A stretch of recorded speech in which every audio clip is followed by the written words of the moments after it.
எல்லாரும் எப்படி இருக்கீங்க? எல்லாரும் சந்தோஷமாக ஆரோக்கியமாக இருப்பீங்க நம்புகிறேன். இன்றைக்கி நம்ம இந்த விலாகில் என்ன பார்க்க போகிறோம்னா, என்னுடைய ஹேர் கேர் ரொட்டீனை உங்ககிட்ட இன்றைக்கி இந்த விலாகில் ஷேர் பண்ண போகிறேன். இதில் ஹேர் பேக் பற்றியும் அண்ட் ஹேர் ஆயில் பற்றியும் நான் உங்ககிட்ட இந்த விலாகில் ஷேர் பண்ணியிருக்கேன்.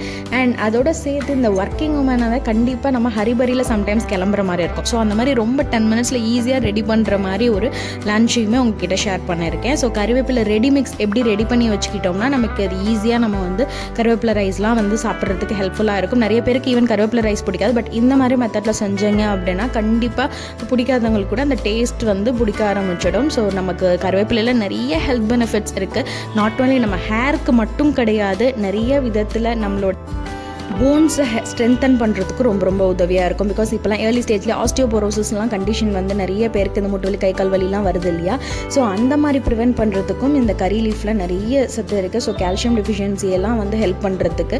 ஸோ இதனால் கறிவேப்பிலையை எவ்வளோ அளவுக்கு நீங்கள் வந்து உங்களுடைய உணவில் சேர்த்துக்கிறீங்களோ அவ்வளோ அளவுக்கு ரொம்ப நல்லது. பட் நம்ம என்ன பண்ணுவோம், சட்னி அது இதெல்லாம் வைக்கிறோம், அதை அப்படியே ஓரமாக எடுத்தும் வச்சிடுறோம். ஸோ அந்த மாதிரி இல்லாமல் இப்படி நீங்கள் ரெடி பண்ணி கொடுத்து ஹெல்த்தியாகவும் டேஸ்டியாகவுமே நம்ம சாப்பிட்லாம். சரி, அதுக்கு நான் ஃபஸ்ட்டு என்ன பண்ணிட்டேன் அப்படின்னா, ஃபஸ்ட்டு கருவேப்பிலை எல்லாத்தையுமே நான் வந்து உருவி வச்சுட்டேன். இதை வந்து நம்ம வந்து ட்ரை பண்ண போகிறோம். இது நார்மலாக நீங்கள் கருவேப்பிலையை நீங்கள் வந்து நிழலில் உலர்த்தியும் ட்ரை பண்ணலாம்.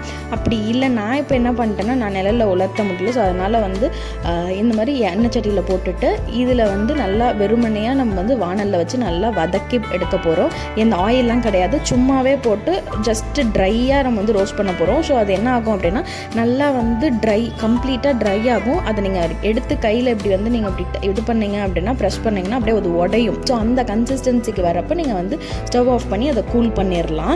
அண்ட் இன்னொரு விஷயம் இதுக்கு முன்னாடி நான் சொல்ல வந்துட்டேன். இதுக்கு முன்னாடி நான் ஒரு பாக்ஸில் ஃபில் பண்ணிட்டு இருந்தேன் இல்லையா? அது என்ன அப்படின்னா என்னுடைய ரொம்ப ரொம்ப ரொம்ப ஃபேவரெட். நான் காலேஜ் டைம் படிக்கிறப்பெல்லாம் நிறைய டைம் கேன்டீன் சாப்பாடு வந்து என்னால் சாப்பிட முடியல அப்படின்னா கண்டிப்பாக வந்து எனக்கு பிடிக்காம இருந்துச்சு அப்படின்னா இந்த சத்து மாவு தான் ரொம்ப ரொம்ப ஹெல்ப்ஃபுல்லாக இருந்தது.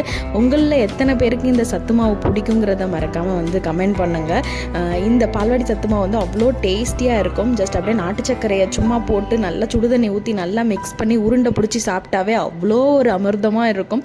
அதை என்னால் மறக்கவே முடியாது. பட் இப்போ ரீசெண்டாக வந்து சரி இருக்கிறப்போ என் குட்டீஸ்க்கு பண்ணி கொடுப்பேன் இந்த சத்து மாவு வச்சு. ஸோ அப்படி இருக்கிறப்ப அப்போ நானுமே கொஞ்சம் கொஞ்சம் அதை சாப்பிடுவேன். சரி, இப்போ வந்து என்ன அப்படின்னா அந்த கருவேப்பிலையை ஃபஸ்ட்டு ஒரு டைம் நல்லா வந்து ட்ரை பண்ணி எடுத்துக்கிட்டோமா, அடுத்தது எண்ணெய் சட்டியில் வந்து 1 டீஸ்பூன் அளவுக்கு நம்ம இப்போ கருவேப்பிலை வந்து 2 கைப்பிடி எடுத்திருக்கீங்க அப்படின்னா அதுக்கு வந்து ஒரு 1.5 டீஸ்பூன் அளவுக்கு உளுத்தம்பருப்பு 1.5 டீஸ்பூன் கடலைப்பருப்பு அண்ட் அதில் சீரகம் 1 டீஸ்பூன் அளவுக்கு ஒரு 4-5 வரமிளகாய் இருக்கு இல்லையா? ஸோ இதை எடுத்து நல்லா வெறும் வானலில் வதக்கிடுங்க.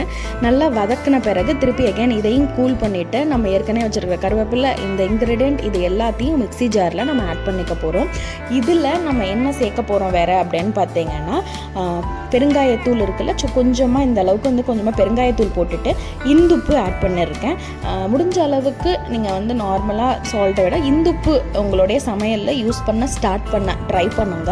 ஸோ நான் இப்போ இதில் இந்துப்பு தான் ஆட் பண்ணியிருக்கேன். இந்துப்பு ஆட் பண்ணி நல்லா மிக்சியில் போட்டு கிரைண்ட் பண்ணி எடுத்துட்டிங்கன்னா நமக்கு கருவேப்பிலை ரெடி மிக்ஸ் வந்து ரெடி ஆகிடுச்சு. இப்போ நம்ம வந்து என்னைக்கு எப்போ நம்ம கருவேப்பிலை சாதம் செய்கிறோமோ அப்போ வானலில் ஒரு கொஞ்சமாக எண்ணெய் விட்டு அதில் இதே உளுத்தம்பருப்பு கடலைப்பருப்பு நிலக்கடலை இருந்துச்சுன்னா சூப்பராக இருக்கும், இன்னும் செம்ம டேஸ்டியாக இருக்கும். ஸோ நிலக்கடலையும் சேர்த்து நல்லா போட்டு வானலில் வதக்கிடுங்க. அண்ட் வரமிளகாய் இதெல்லாம் போட்டு வானலில் வதக்கிட்டு நம்ம ரெடி பண்ணி வச்சுருக்கிற இந்த ரெடி மிக்ஸை போட்டு ரொம்ப நேரம்லாம் ஸ்டவ் ஆன் பண்ணி வைக்க தேவை கிடையாது.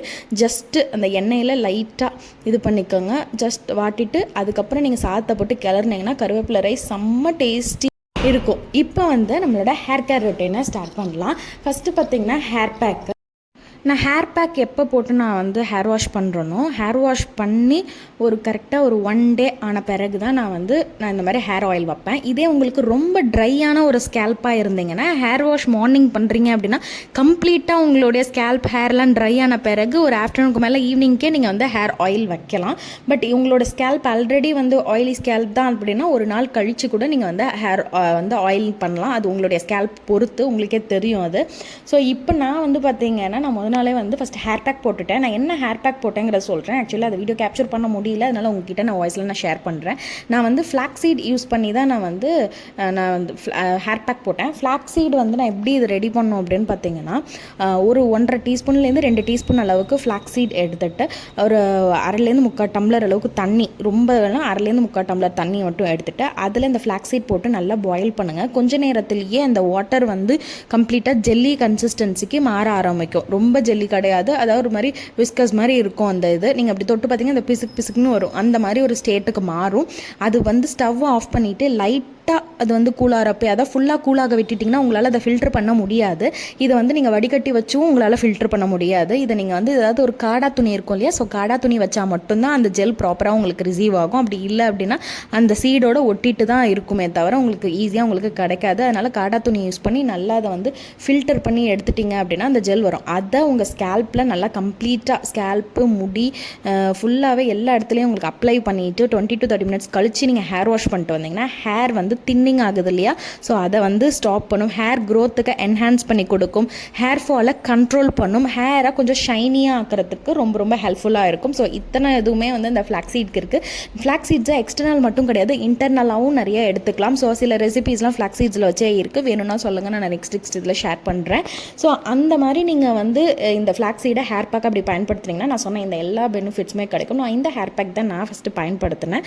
ஸோ இதை யூஸ் பண்ணிவிட்டு நெக்ஸ்ட் டே தான் வந்து நான் இந்த மாதிரி ஹேருக்கு ஆயில் வைக்க ஆரம்பித்தேன். ஃபஸ்ட்டு வந்து நான் உடனே சீப்பு வைக்க மாட்டேன், கையாலேயே தான் ஃபஸ்ட்டு 2 வகுடாக எடுத்துகிட்டு அதை நம்ம வந்து என்ன பண்ணுவேன்னா, நான் அதை சிக்கு கையாலேயே தான் எல்லாம் எடுப்பேன். எடுத்தோடனே நம்ம சீப்பு யூஸ் பண்ணோம்னா ரொம்ப இதாக இருக்கும். ஸோ அதுக்கு பிறகு நான் வந்து 2 பார்ட்டிஷனாக பிரித்து அண்ட் தென் லிட்டிலாக கொஞ்சம் வந்து வெறுமனே ஃபஸ்ட்டு ஆயில் இல்லாமல் வந்து ஒரு ஸ்கேல்ப்பை ஒரு மசாஜ் கொடுக்கணும்.